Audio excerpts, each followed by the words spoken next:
Okay. Whoa, turn me down? Now let's see. It's still kind of got an echo thing going on here, though. Can you hear? There we go. Mine's on. Okay, yeah, we can hear each other. That's good.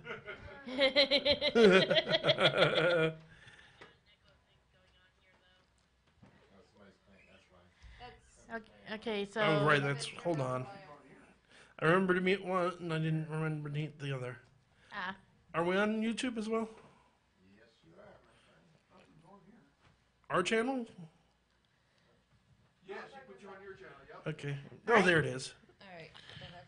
Okay, good evening, ladies and gentlemen. This one's on Yeah. the bot. Tonight, welcome. That is muted? Yes, it's muted. Because it looks like it... It's muted, honey. Right Oh, there. okay. I see So, it. guys, we're live. Yeah. Yeah, just Okay. didn't want another... Professionalism. It's fixed. Let's move on. Professionalism? Okay, let's move on. Good evening, ladies and gentlemen, and welcome to the Christmas episode of, well, the first Christmas episode, I'll get to that in a second, of Paranormal Encyclopedia. I am, as always, your host, Kevin Mears, demonologist and the Paranormal Encyclopedia. I'm joined by one of my co-hosts, Author Brian McKinley, godfather of paranormal vampires. our friend and co-host, Byron Voltage, is ill this evening, so he is not joining us. Instead, No. we're joined We by... wish him well. Amisha, sidekick? And you see me on rare occasions. I am the producer of this lovely little entourage. My name is Beth, and I'm the one that herds these cats. Yes. You're welcome. Yeah, she is Cat, the herder of cats. I told you I needed a better nickname than this. Yeah, you do. So we thought we've been through a bunch of ideas of what we were going to do tonight, and we decided, and ultimately I decided, it's Christmas. We spend 364 days of the year dealing with doom and gloom and demons and witches and all the things out there in the spiritual world that are trying to kill you. So we're gonna lighten it up a bit and talk about some Christmas miracles, some positive things. We're going to talk about a couple of Christmas carols and their origins, things like that. And then next week, we're actually going to do a second part, so you're going to have to listen through a bunch of Christmas-themed stuff twice. But next week, we're actually going to do the nativity story, the story of the birth of Jesus. What'll make this different than every other version that you've probably heard a million times before is I'm going to go to, Luke, and I'm going to go to the Gospels, and I'm going to talk about the actual story of the birth of Christ and how very different it is from what people think. And talk about some of the changes in the historical stuff. Thought this would be an interesting take as opposed to like last year when we had the big talk about the origins of Christmas and why we celebrated on December 25th. And everyone, I think, despite the fact every year somebody, although I'm surprised so far this year I haven't had anybody do it, but usually every year I have somebody post on their Facebook a long list of how Christmas is all pagan and as if it's a big revelation when almost every Christian I know knows this. Well, to be fair, you only associate with the educated and intelligent ones typically. There are some people who are still ignorant in the dark. That's what those lists are for. True, but a lot of the ones that are ignorant in the dark don't celebrate Christmas for exactly those reasons.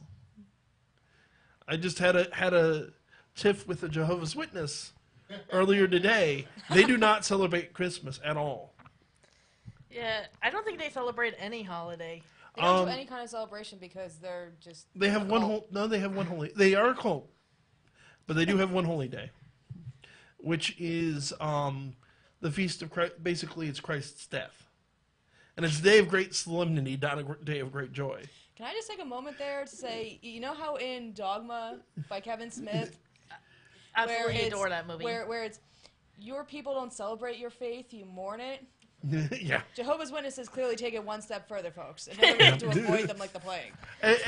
Let me clarify one thing, because I don't like to rag on anybody's beliefs, whatever I think of them. I have lots of doctrinal issues with Jehovah's Witnesses, but the one thing, and I don't want to go down this road too much, because again, this is supposed to be a positive episode. Everybody talks about the Catholic Church protecting pedophiles. Look up the Australian Royal Commission cases that have been going on against the Jehovah's Witnesses. They've got a decades-long history of protecting pedophiles. And that don't fly with me. I don't care if you're Catholic. I don't care if you're witness. It's not an acceptable form of behavior. No.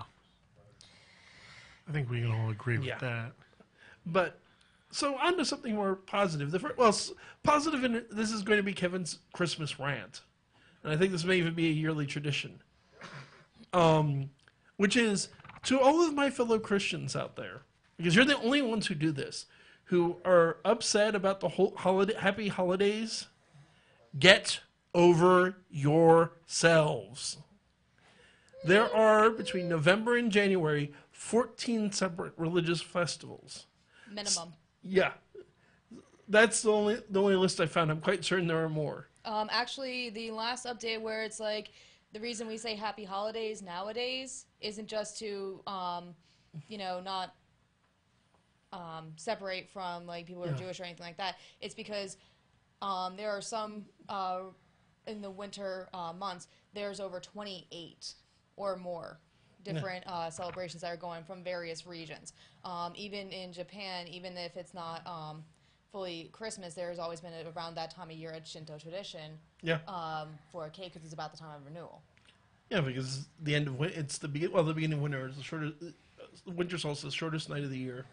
Things are going to start. It's the ending of the night's getting short. It's the beginning of the day is getting long. It's a time to celebrate. But also, aside from that, and the fact that let's keep in mind, from Christian perspective, because some of them think, all of that's evil, pagan idolatry, which is a whole other thing to get into on a day we're not being positive. But Judaism, Jesus Christ was a Jew. Read your Bibles, folks. He was a Jewish boy. Hanukkah is this time of year. Why disrespect the faith that our Messiah was born into? For that matter, there are other Christian holidays this time of year. It's largely forgotten in the U.S., but there's Three Kings Day. There's, for that matter, All the different saint days. all the different saint days. Yes, Saint didn't have Nicholas's feast day. Yeah, because they didn't have actual calendars at the time. They remembered them by the saints. For that matter, January 6th or January 7th, which would be Orthodox Christmas. Yeah, my mom's birthday every year. Yeah, not for nothing, folks. I was doing research on this because of the previously mentioned argument with the Jehovah's Witness. Ethiopian Orthodox and Coptic, a.k.a. Egyptian Orthodox, which are the two oldest surviving forms of Christianity in the world. They are both so old. They both are so old and started in two separate areas. We don't even know which one's the oldest. Both of them celebrate on January 7th. And here's the most fundamental point about why I don't think Christians should get offended by happy holidays. The origin of holiday is holy day. Why do you find it offensive for someone to call Christmas a holy day? That's not an insult to your faith. Nor is calling the other, and for the non-Christians out there, it's not an insult to your faith to call your holiday a holy day either. And for the atheists and agnostics, you guys should just convert because we have the best holidays. Excuse you. We get to I have meant theists as a whole, not just Christians. we get to have fun on them anyway without believing. Yule solstice, yeah, but it's still our holiday. Cultural appreciation. I'm obviously joking here. About to say, For Pete's sake. I can go get the riding crop. Don't tempt me. For Pete's sakes, in all seriousness, I don't mean that anybody should convert. I was watching a very good video, and I'll give the guy a shout out. Atheist YouTuber I happen to like, Vice Rhino, did a video on the war on Christmas, and the fact that as an atheist, he sets up a nativity scene. He loves putting the lights on his house. Why? No, he doesn't like putting putting the lights up, but he loves how his kids' eyes light up. He loves how the neighbors' kids' eyes light up. Christmas is a day for sharing and for community and for a sense of love and joy. And let's not muck this up by getting petty, which I think is a nice segue into a pair of the first two stories, one of which I'm going to tell, which is lead into one that Amisha is going to tell, which is one of the favorite of ours. So, my story happened in Austria in, 1818. With a little... So, in this town of Austria, in Oben, and forgive me for the fact I'm about to mispronounce this, Obendorf, Austria, which was part of the Austrian Empire. It was on the Alzach River, and it is still present. What is present-day Austria? A young priest by the name of Joseph Murr, who had come there the year before. Now, back in 1816, he had written the lyrics to what he called "Stille Nacht" in another town, and he had a problem. There had been a bunch of flooding in the area recently, and the church's organ had been destroyed. So he went to Franz Xavier Gruber, who was an organist in the nearby village of Arnsdorf. Before Christmas Eve, Moore had brought him the words to Gruber and asked him to compose a melody and a guitar accompaniment for Christmas Eve Mass. Due to because of the river flooding, that's why it was a guitar instead of an organ. It's unknown what inspired the original lyrics, but ladies and gentlemen, this is where we get one of the most beloved Christmas carols of all time, Silent Night. The music was created out of Crawdad's Christmas Eve, and we don't have it. We don't have an organ to play carols on. No, we're not that lucky. Or at least have a recording of it. Yeah. But this does bring us to something that would happen 20 years later. Yeah. So, around 1913, political things are happening. A lot of gossiping. A lot of alliances from country to country, and a lot of people, having an issue with being a part of one sovereignty or another, and a whole bunch of things, all leading up to a assassination attempt that went pretty funnily wrong. In that they didn't time their attack right and accidentally hit the guards just behind him. But on his way to visit said guards in the hospital, the driver took a wrong turn, happened to be passing by one of the assassins, and he just shot him. I forget what was his name? Archduke Ferdinand. Yes. Archduke Ferdinand. Of Austria, no less.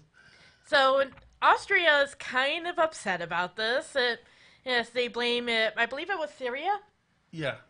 Syria for this. Syria goes. Honey, get the Christmas story. All right. They don't need the history of World War I. That wasn't the idea here. I was going to say you're taking the long way around to get to this story. Okay, skipping ahead. I was 1914, a few days before Christmas, some of the opposing. Serbia, honey, not Syria. Okay. Okay. Anyway, hey, some of the hold on, and some of the troops start hearing "Still Not." Not. And they realize that I know the song. I don't know the words they are saying, but I know the song.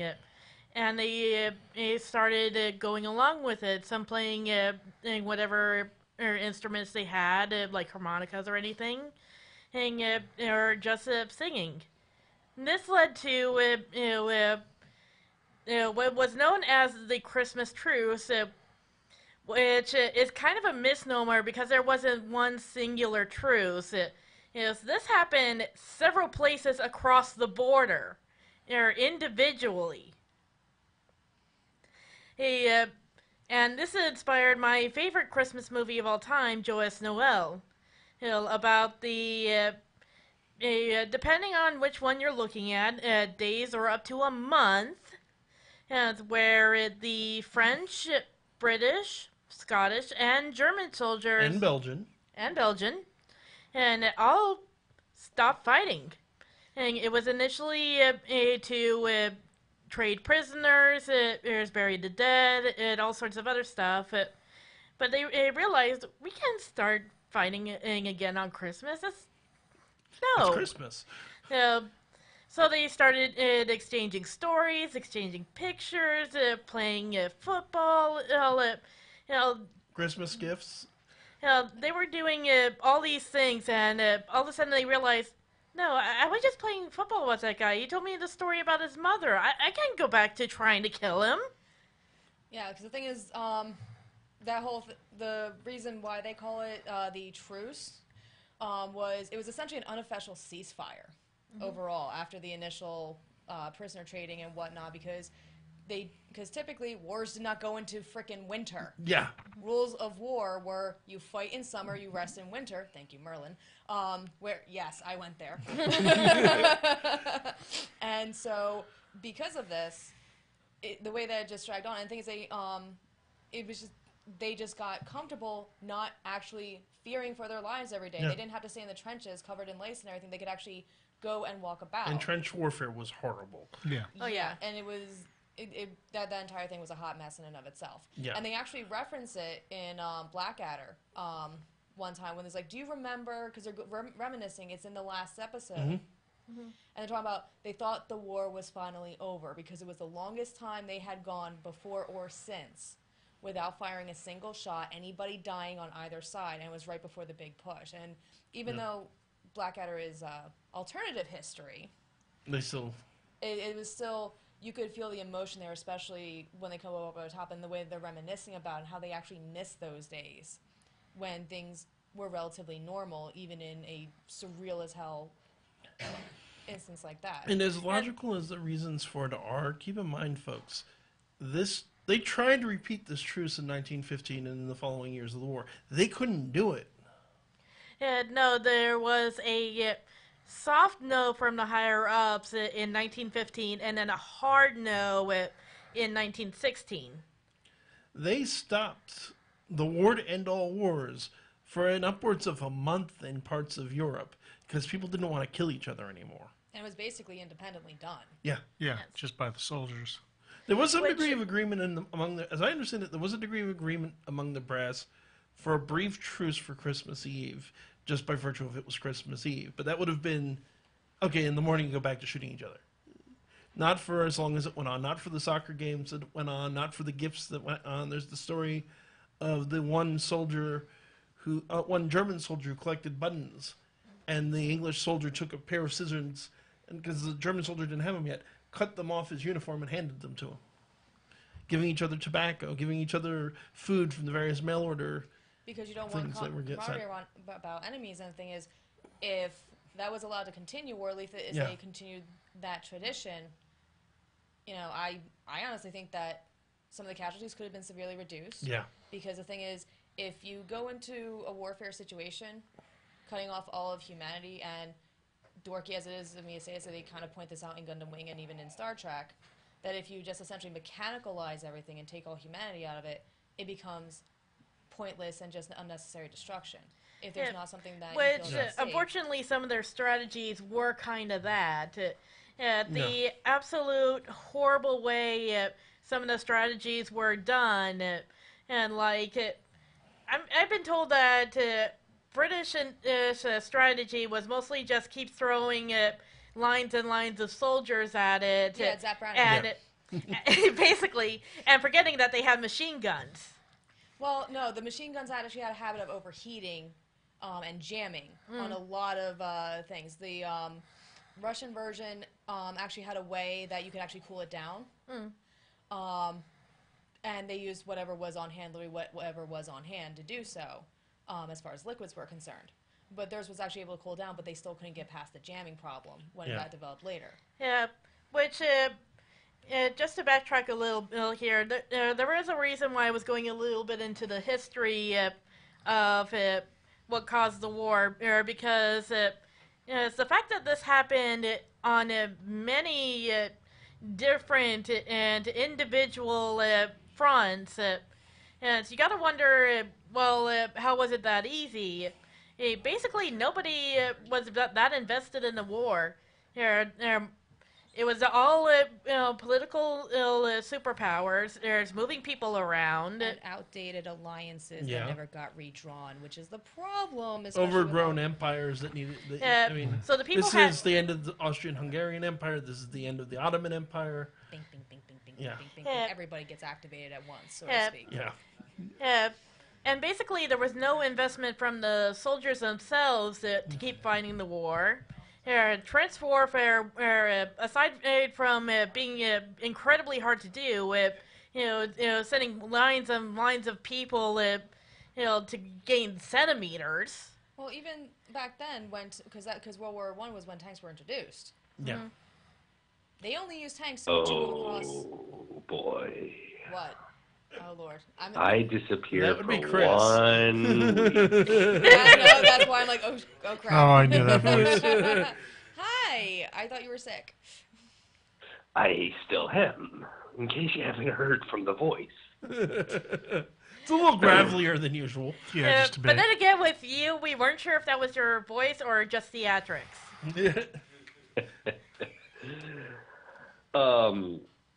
Kind of keeping in with topic, because I noticed you guys are kind of straying just a teensy bit away from Christmas and a little bit more into war.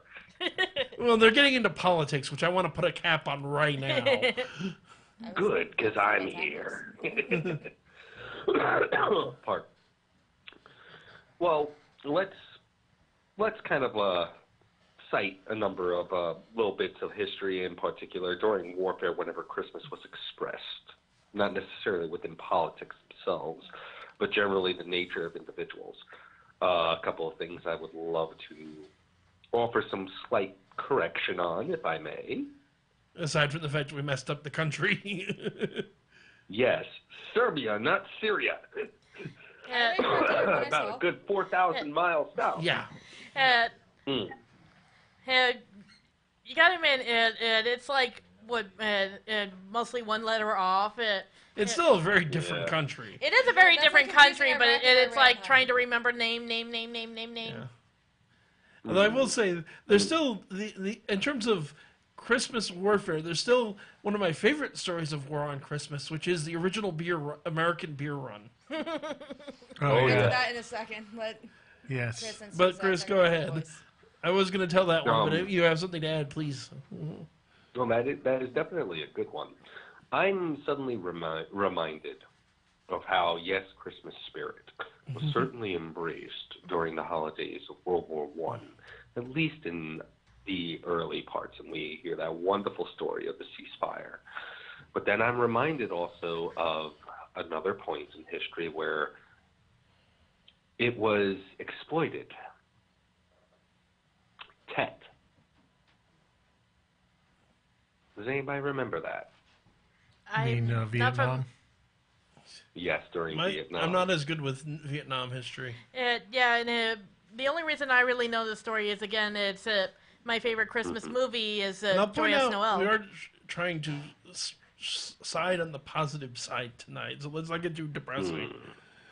Oh no, not at all.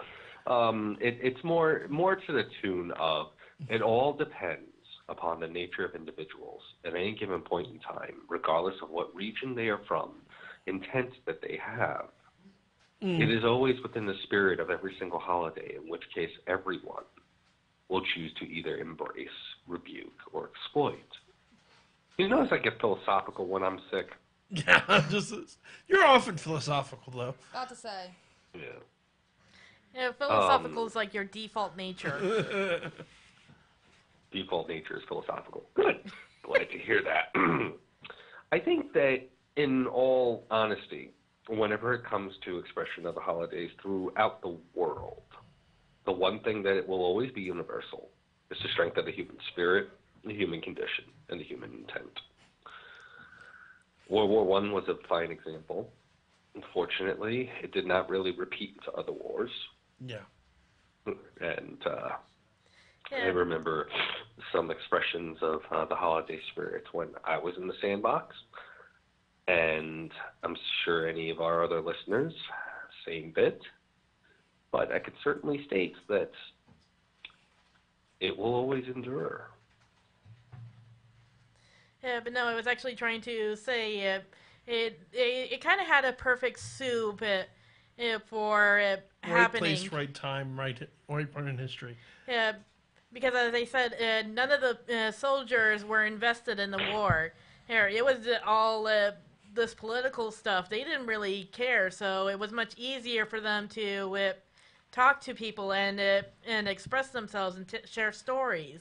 So, Well, World War One. I'm sorry, Kevin. Go ahead. no, go ahead. I was just about to do the beer run. Hmm. But if you have something Beer like... run is better than what I was going to add. So, one of the great stories of American history is, of course, and quite local for us since we're here in New Jersey and near Trenton, would be the Battle of Trenton. So this is December 26th, 1776. Now, up until this point, the Americans had been getting their rear ends handed to them by the British. We lost battle after battle. In fairness, actually, Washington's strategy was to keep losing, and it was a good. And despite how it sounds, He kept retreating and Yeah. drawing their lines out. he was drawing their lines out. He was drawing their supply lines in particular out. Yeah. He was winning a war by attrition, just by making it costly and difficult for the British and the German and the Prussians and all the other groups that were hired by the British to fight. Now here's the problem, though. So the main way, because America was a fledgling country at this point, they didn't really have currency. The main way that they paid their soldiers was in beer. Beers and IOUs. Yes. The problem with this philosophy is that the main source of beer for the colonies at this point is Benjamin Franklin. Now, Ben was allergic to hops, so his beer didn't use hops, and everybody hated it. So a plan was made, largely not by Washington himself, but by Washington's generals and lieutenants and officers, to attack the Hessian soldiers in New Jersey, because Germans got good beer. On Damn Christmas Eve, they crossed the river. Traditionally, and if you go to Washington Crossing Park in Pennsylvania, there's a big painting of it. It's Washington standing on the front of the boat and heroically rowing across the river. But he wasn't even involved. Yeah, he basically woke up about halfway through the crossing Going, and went, "What?" like, okay, boys, You're that's doing no. what? This is worse Can than imagine Hamilton. There's when also he did his- actually Somebody saying, wait, what, beer? some What? debate over whether they actually took boats or they just walked across the ice. The Delaware River is Yeah. not particularly deep. No, it's not. Not in Now, places. where it gets funny, and actually in the area, I grew up near where they crossed. It's not very deep there, not at all. Now, a British royalist farmer on the New Jersey side saw the lights of the crossing, rushed to the garrison to warn the commander. The commander, who was drunk and eating his fill, wouldn't even see the man. He thought the idea that the Americans would attack on Christmas was absolutely ridiculous, which is why it wound up being a bloodless victory. And a major, decisive, important victory, a victory that helped convince the French to throw in on our side, started out as a beer run. Yep. Only in America. Yeah, my sister actually tried Ben Franklin's recipe, and she said, yeah, beer making was not one of his talents. Granted, he was basically colonial era Iron Man. Yes. Well, I mean, if you really think about it, non-hop beer is very much like skim milk, and I'm taking the Ron Swanson approach here. Non-hops beer is like skim milk. Skim milk is a liar. It's water pretending to be milk. There's a little bit left. So there's another story I particularly wanted to tell, although it's not technically a Christmas story. It's a Christian story, and it's pretty close because this happened on New Year's, or just Did it before take place in just after Homie New Year's. Plaza? No. Then I don't want to hear it. I like the way you're thinking. So I Should do that can't as a movie speak night. for everyone, but one of my, aside from Amazing Grace, which I do love, one of my favorite other Christian songs and hymns would be Amazing Grace. So Amazing Grace was written by an Anglican priest by the name of John Newton, based on his experiences in 1748. Now, here's what I find fascinating about Amazing Grace. It's widely thought of now as like an African spiritual song. You hear a lot of African-American gospel singers singing and things like that. It was the man who wrote it was deeply involved in the slave trade. What happened is in 1748, he was on a ship that got caught in a really severe storm and that nearly got sank to the bottom of the ocean. in that moment of absolute terror, a man who had up to this point largely been an atheist. He didn't. I mean, reading his comments, he didn't think much of God. He wasn't a religious man. He didn't go to church. He called out to God for help, and obviously the ship was spared.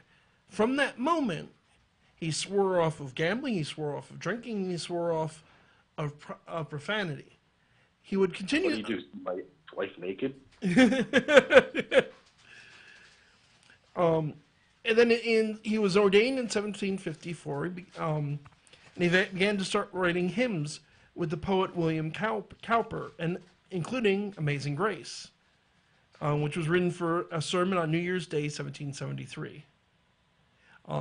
We don't know if there was any music with it originally. It may very well have been that the congregation simply chanted the words. He did later in life. I mean, at this point, he was still making. He had left the slave trade, but he was still giving money. He was still invested in the slave trade, so he was still involved in it. But later in his life, he actually did go on to become an abolitionist, and did realize how horrible a mistake he had made. But even when he had, after his conversion, as he started to interact with the tribal people of Africa, he started realizing they deserved better treatment than they got, and he started changing. And Amisha said, and I happen to agree with her when I was telling her the story on the car ride over, it's slightly better of a story than because a lot of people popularly tell the story as poof, instant conversion, and he immediately forsook slavery.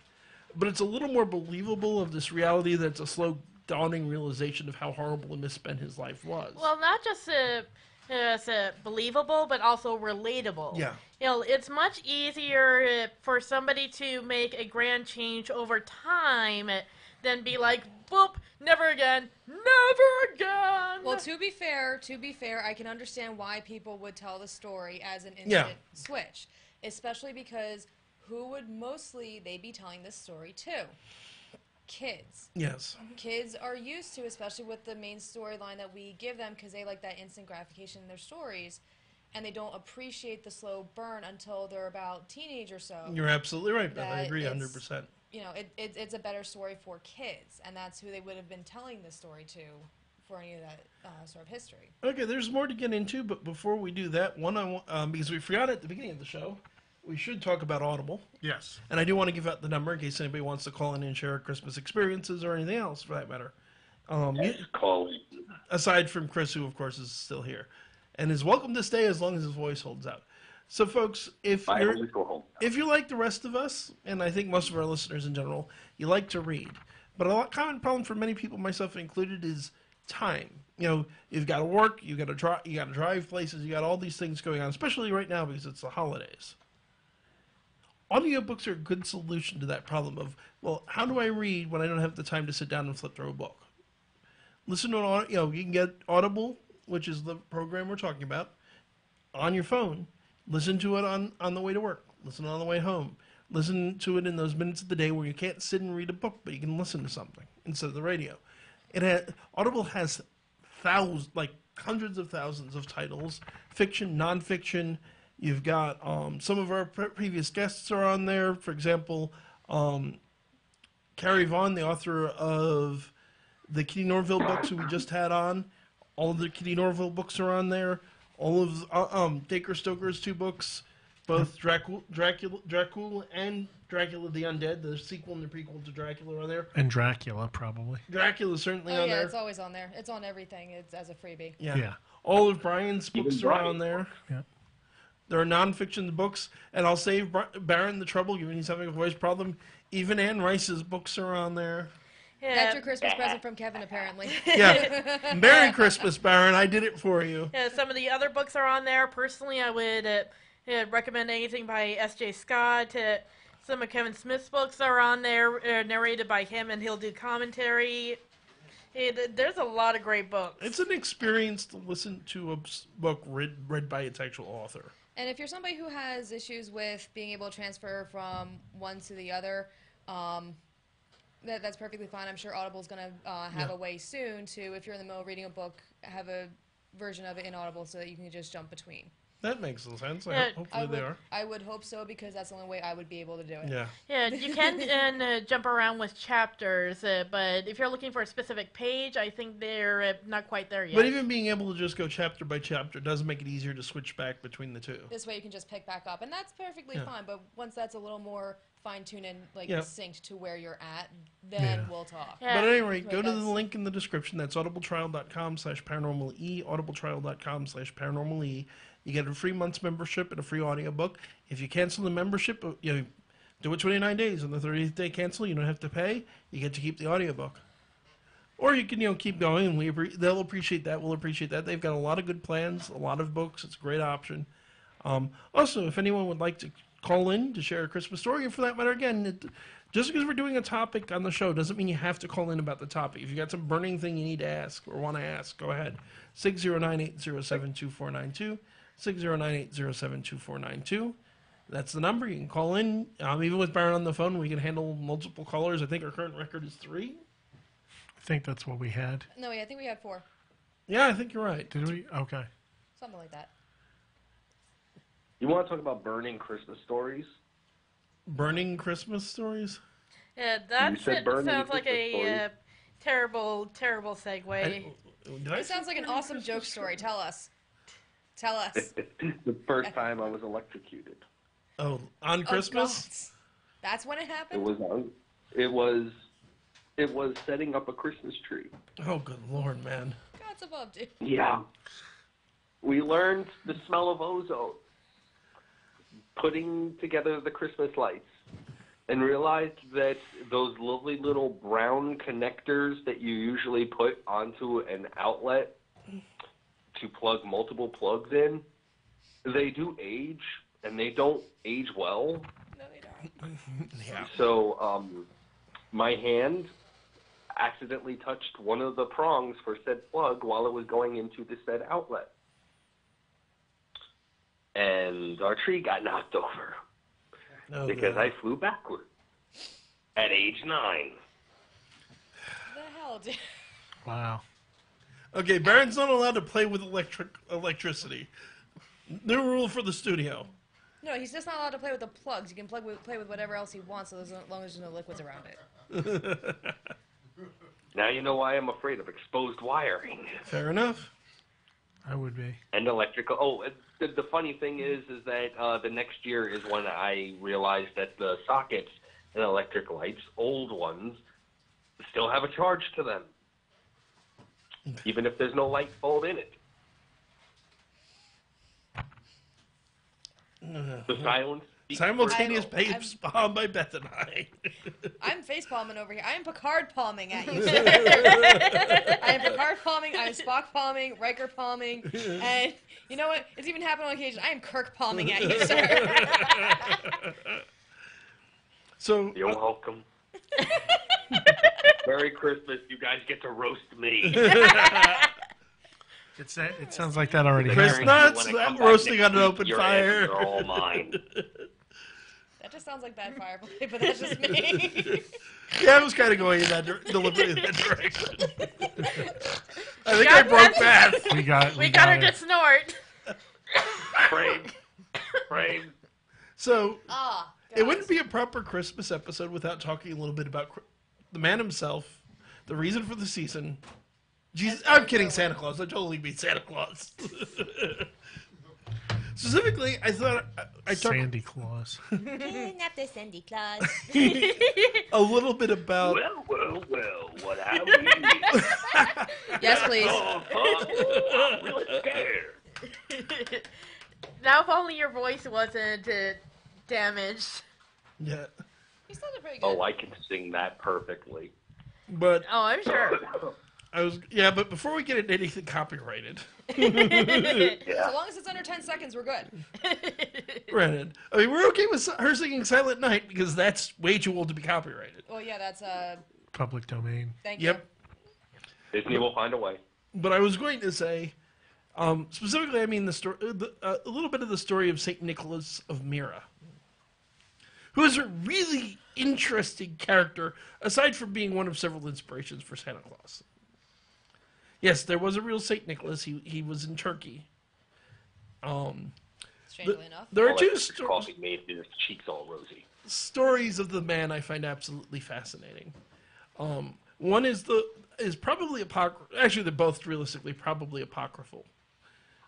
But one is the inspiration for his aspect of Santa Claus. The other one is a story about the heretic known as Arius.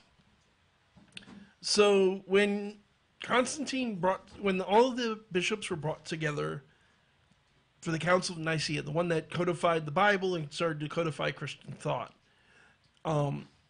St. Nicholas was one of the bishops that came. Another one of the bishops was a man by the name of Arius. Arius provoked what was the great debate of the Council of Nicaea, which was Jesus Christ one with God the Father, as most Christians today believe, or was he a lesser God in service to God the Father? Arius argued passionately that Jesus and God the Father were not the same being. That one was, the Son was the Son, a created being, a God of great importance, but not Yahweh. There was ultimately a vote of the 218 bishops present. 216 said that Arius was wrong, and one other one agreed with him. But the story where Nicholas gets involved is the legend goes that he punched Arius in the face. Heated religious debate. Yeah, in a rather robust defense of his argument. Now, the story is probably better known for happened on Christmas Eve back in Turkey. Again, story goes that there was a man in Mira that was destitute and was basically the point of considering selling both of his daughters into sexual slavery. Legend has it that he walked by the house and took a bag of gold and threw it through a window or sometimes down the chimney, which is extremely unlikely. But it was enough money that the man was able to pay his bills, his debtors, and didn't have to sell his daughters into slavery, which is why, aside from being patron saint of children, St. Nicholas is also the patron saint of prostitutes. Wrap your heads around that one for a moment. Actually, what's funny is kind of similar vein of like how two completely non-related things somehow came together under one deity. Yeah. In Japan, there is the deity Inari, who Inari, lovingly enough, is actually a gender-neutral name, because Inari has either appeared as an older gentleman with a bag of rice or as a beautiful young woman. Now, Inari initially was the god of the rice fields, as well as foxes, which protected everybody from the northeast, which is where the essentially the Hellmouth direction was, for lack of a better term, because brain vocabulary is dead. And Yomi, most likely, which would be the Shinto underworld. Yomi is the underworld. There's actually a specific demon gate for hell itself, which Yomi simply means underworld. True, but it's not a very nice underworld. So kind of but we're getting off depends on topic. where you're at. Depends on where you're at. Granted. But as I So was kind of similar to Hades. as I was getting to though, and however, over time, as more developed areas started rising up, a lot of the outskirt areas, which were farmlands, as they were starting to get developed and whatnot, started to become for the lower districts, where was essentially the red light district. So he eventually, over time, as well as being the god of the fields, of rice in particular, and of course sake, that's Tanuki, but it's a similar shared area. But he also became the god of prostitutes as well. But let's see actually, this is not a Christmas story, but this is again in the theme of positive religious themed stories to offset talking about death, demons, and hell all over the time. I'm going to tell the story. I'm talking about Guardians. I didn't say I know. Well, no, I was going to say I was leading into my next story. I wasn't commenting on your story. No, I really wasn't. I'm going to tell the story of my favorite saint. I'm busting your butt. I know. Relax. So, my favorite saint is actually the patron saint of the 20th century. It's a man by the name of Maximilian Kolbe. Maximilian Kolbe was a Belgian priest. Or excuse me, correction, a Polish priest serving in Poland during the Second World War. He and his order took in 4,000 refugees and hid them from the Nazis. Half of those people were Jews. The Nazis caught them, dragged them to the concentration camps, including, of course, Kolbe. Kolbe wound up in Auschwitz. But during his time there, he started driving the Germans crazy by preaching to those in the camp that wanted to hear him, doing mass for them, and then there becomes a problem. One of the men in his barracks escapes. The Nazis had a rule: if one prisoner escaped, 10 men were chosen at random and shot to death. As this happens, one of the men who was chosen to be shot starts screaming about his wife. Franzik Gajanowicz cried out, "My wife, my children." Kolbe stands up and says, "Take me instead, I'm just a worthless old priest." And he really drove the Germans crazy, because the first thing they decided to do was take the 10 men and starve them to death. For the next month, in his prison cell, Kolbe led the prisoners in prayer. Every time the guards checked on him, he was standing or kneeling in the middle of the cell, looking calmly at those who entered. After they had been starved and deprived of water for 2 weeks, he was the only one still alive. The guards wanted the bunker emptied, so they gave him a lethal injection of carbonic acid. He is said to have raised his left arm calmly and waited for the deadly injection. He died on August 14th, and his remains were cremated on the 15th, the feast day of the Assumption of Mary. On May 12th of 1955, Kolbe was recognized by the Vatican as a servant of God. He was declared venerable by Pope John VI. And on January 30th, 1969, he was beatified as a confessor of the faith by the same Pope. And then in 1971, he was canonized as a saint by Pope John Paul II. Yeah. When he was canonized, the man whose life he saved was there. He and his family survived the war. Now, this is a much nicer story than the other story I'm thinking of, where for some reason Nazis got shoehorned in. Let's not go there. It's not even history. It's a retelling of a ballet. But the Nutcracker, version of the Nutcracker where the rats are Nazis. I mean, We're not. Let's What? Not go, let's go there. Not go there, please. I am not going to go there, but where would I be able to find this? It's called Nutcracker 3 in 3D or Nutcracker: The Untold Story. Thank you. That's all I wanted to know. Fair enough. And this way, any of our viewers can go search for it themselves if they also have never heard of this thing. I am curious. If you want to go hurt your brains, because Though, funny story about the Nutcracker, there's 3 famous ballets Tchaikovsky composed.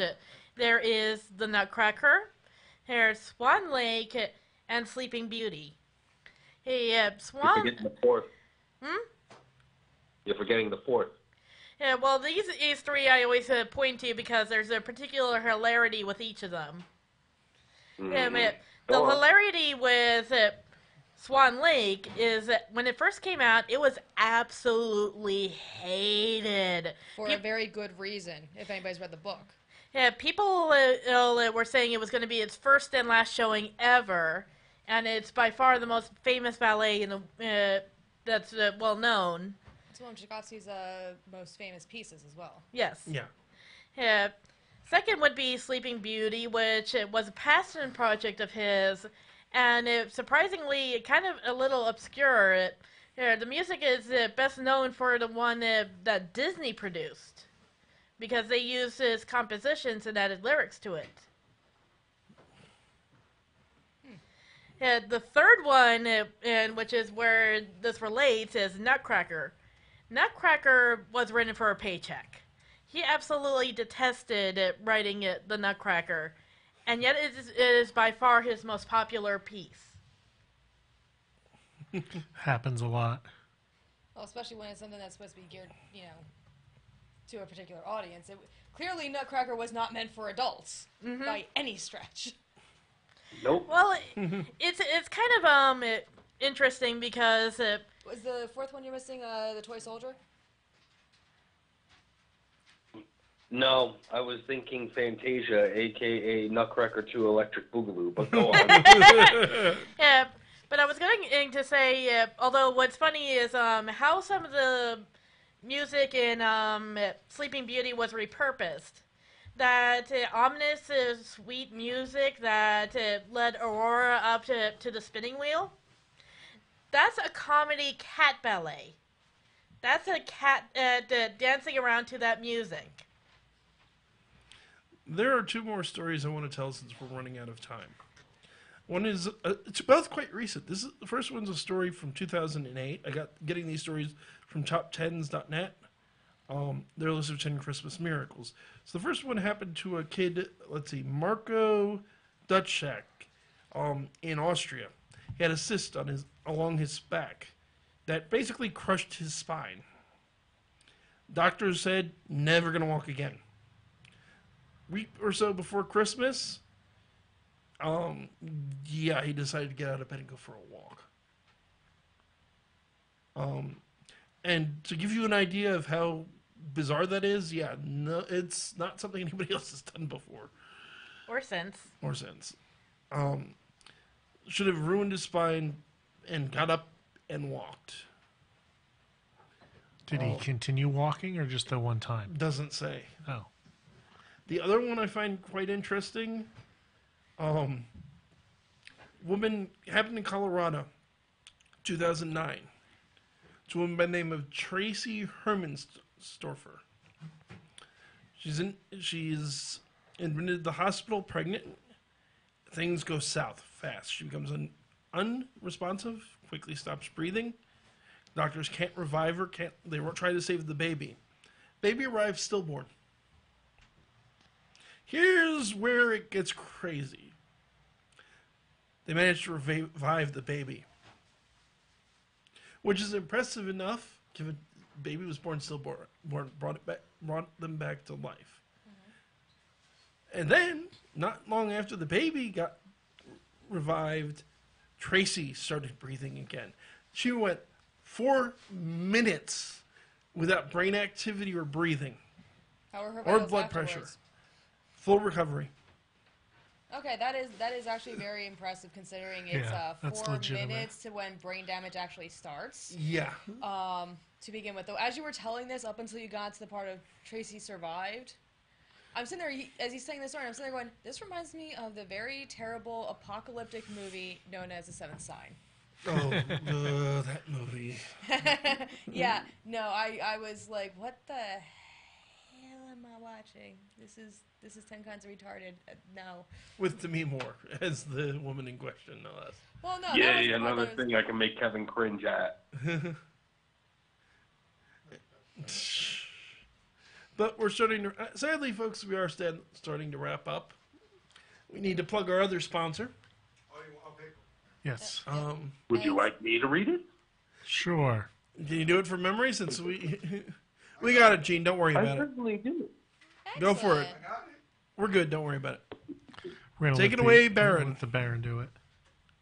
Ladies and gentlemen, we all come across a time whenever we wish to have anonymity, whenever we are browsing through the internet and come across a society in which case we wish to keep our privacy close and near and dear to us. Well, NordVPN is there to help. They provide a service to be able to have your browsing completely and totally safe, anonymous, and with minimal hassle. They come and going rates, varying plans, and I can tell you this much, military-grade encryption that cannot be busted. I seriously suggest you go through it because you know what? I use it. It's fun, especially when you're posting to bulletin boards and want people to think that you're posting from one country when you're posting to another. And this certainly comes in handy if you're in a country that purposely limits your internet browsing capabilities. I China. strongly suggest you check it out. Cough, They've cough, certainly cough. hooked me up, and I'm sure they could hook you up too.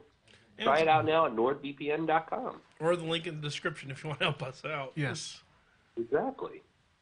But yeah, remember next week we'll be doing the Christmas story, the original Christmas story, not the movie. Not my favorite movie.